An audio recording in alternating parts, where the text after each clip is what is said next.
to introduce to you, Rotarians, guests, the worshipful, the Mayor of the London Borough of Havering, Councillor Mrs. Pam Light. Pam is a lady of very considerable energies, both intellectual and physical. Professionally, she is a qualified accountant. As a family person, she has brought up 5 children, all of whom have now flown the nest. And in addition to that, she's brought up a number of other members of her extended family who actually chose her when they were in particular difficulties. Pam is now in her second term of office this time round, in her 5th year, so she's done 4 years and a year into that. And previously she was a councillor when she served 2 terms, so 8 years. She got into politics through being what she calls a busybody. I insist that because she was deeply interested in community affairs and people trusted her. And so, Mr. President, fellow Rotarians, guests, it is my great pleasure to ask you to direct your attention to the worshipful Mayor of the London Borough of Havering, Councillor Mrs. Pam Light.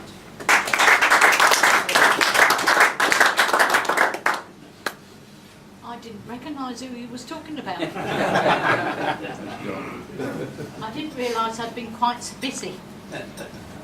I have written a few notes. And then in 1977, having a couple of teenage boys myself and friends with teenage children, we realised there was nowhere for them to go, and they were constantly being moved on from outside the office.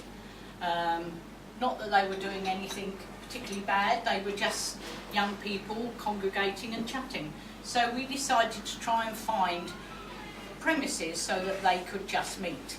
The local British Legion were very good, but the hall was very small and very restrictive. So we started looking around for some bigger premises, and one of the other local dads and I realised that Gubbins Lane School was being closed as a school and the building would be left empty. So we started finding out who we had to speak to, and we were phoning the council and we were hitting brick walls, and nobody really wanted to know us or the fact that we could do with it. So we contacted our local councillor, which at the time was Bob Neal, who is now an MP. And with his help, we acquired the premises for a peppercorn rent. And I'm very pleased to say that peppercorn rent is still in existence because we managed to wangle a 99-year lease out of the council. So you can see that Bob Neal was very persuasive even in those days. Things went on from there, and he said to me, "You ought to stand for council." And I said, "Not really, I haven't got the time." He said, "Well, give it a go, try Heaton as a paper candidate." And I did, and I'm afraid at the time poor Dennis O'Flynn nearly had a heart attack because he only beat me by a few votes, which I was quite pleased for at the time, because I was nowhere near ready to devote the sort of time that it's required. At the next election, Bob Neal persuaded me to stand with him at Harewood, and I actually got in. I did a fair stint and nearly killed myself because I had a young family and a full-time job, and I didn't feel I was doing any of those jobs particularly well. So I said no, I wouldn't stand again, because I felt I needed not only to charge my batteries but get to know my families and possibly get a bit of promotion on the promotion ladder at work. I did promise that once I'd retired I would go back, a promise that I was held to some years later. I did retire a little early because we had a change of owner, and although I have qualifications but not qualifications they wanted, none of the qualifications that I'd learned in the industry that I was then in were on paper, and it was a strictly young men's slide rule organisation, so I got out before they kicked me out. I again started getting more involved in local politics. Also, my local WI, I got promoted onto the committee of my local WI, and also asked to stand again 5 years ago for Harewood, which I did. In order to become mayor, you obviously have to be a councillor. And then you are nominated, at least in my group, you are nominated by your peers. And once they've decided who they would like for mayor, they then ask you if you'd like to be mayor. And I don't think anybody has ever turned it down, because it is an honour. And I was very proud at the time of the inauguration that there was no dissension from the opposition across the board.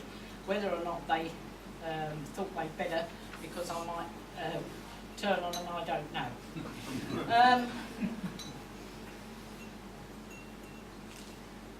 As I say, to be elected by your peers gives you that much more confidence, and to be perfectly honest, I felt 10 foot tall at the time. I had been deputy 2 years previously, and as Keith will tell you, I nearly didn't get in on this election. It was very tight. I got in by 20 votes this time, which is a great relief. And the first person I saw was Jeff Starnes, who said to me, "I don't know what you're worrying about. I only got in by 8 the first time." So there we are. So I was made mayor, I was inaugurated, and it was must have been the proudest moment of my life. And I turned to my husband and I said, "Not bad for a crane driver's daughter, is it?" And that's the way I feel. I wouldn't say I've worked hard for it, because I don't think you can work hard for it. As was previously mentioned, I started on my journey through politics by being the local busybody, getting things done, and I was always the person that they came to when they wanted to know who to shout at when something went wrong. I was the one that knew who to ask and possibly get something done. So that was my journey into politics. My duties. I chair all full council meetings. That is the only duty I have, and signing all the official documents, but I don't know whether that's a duty or just the way of putting a name on a form when necessary. Experiences, marvellous and varied. I aim always to accept all invitations which I am given from within the borough, because I am Havering's mayor. It is very nice to go to the carnival at Margate, the civic service at Brentwood, and a quiz night in Camden, but that's not what I'm here for. I'm here for the people of Havering, of all ages, and I've been extremely lucky to have been invited to many, many schools for prize giving, and that gives me a great deal of satisfaction, because Havering is a borough where they award young people for trying. Not every young person has a leaning towards academia, but a lot of them do try, and they try very hard. They don't always get much success, but they do try. And it is lovely to give a bright-faced young thing a certificate for actually trying. As I say, I've been to many schools for their presentations. I've been to summer schools, which I didn't think that we had in Havering, but I found that we do. One in particular was held at the Liberty School for young scientists. And the poor little devils had gone to the Science Museum on the Wednesday when all the trains stopped. Oh. And the organiser, a teacher with not a great deal of experience because it's only his second year in teaching, had to get about 50 youngsters, the eldest of which was about 10, across London and home. But he said he was overwhelmed by their obedience and their concern, and one of the little girls said to him, "Don't worry, sir, we can all sleep on the station."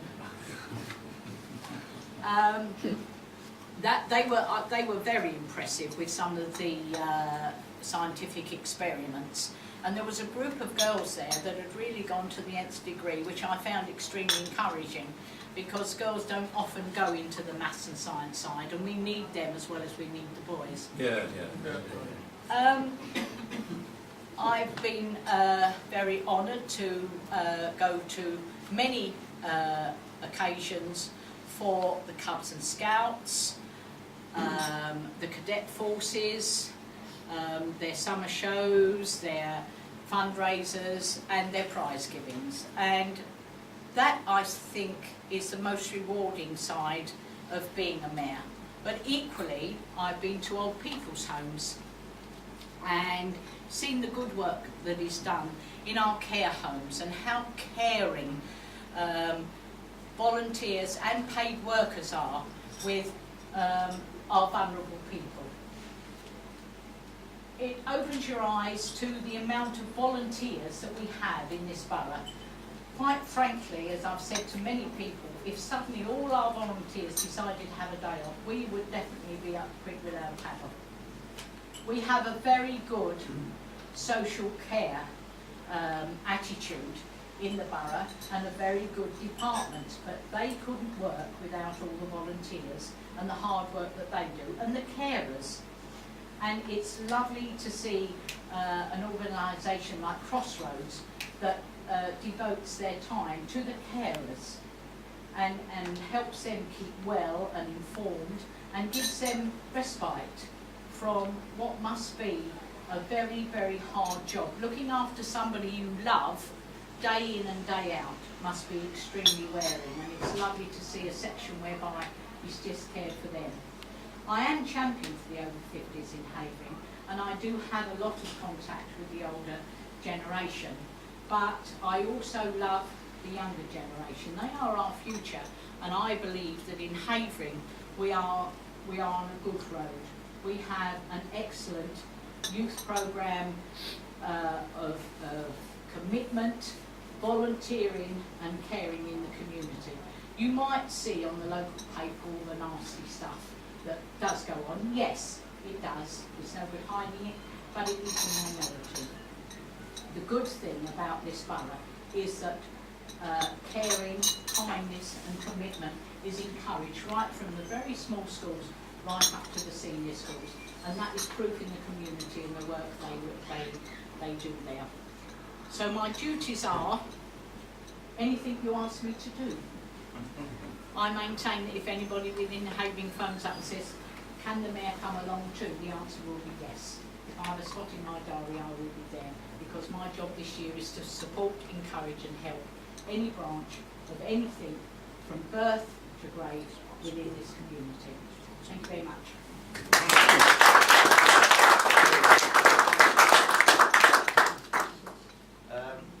As President of All Church and Upminster Rotary, it's my privilege to give a vote of thanks for you coming here today. And I'd like to say it was quite enlightening to see and know the energy that you've got and the hard work and continued hard work that you have done and still do in Havering.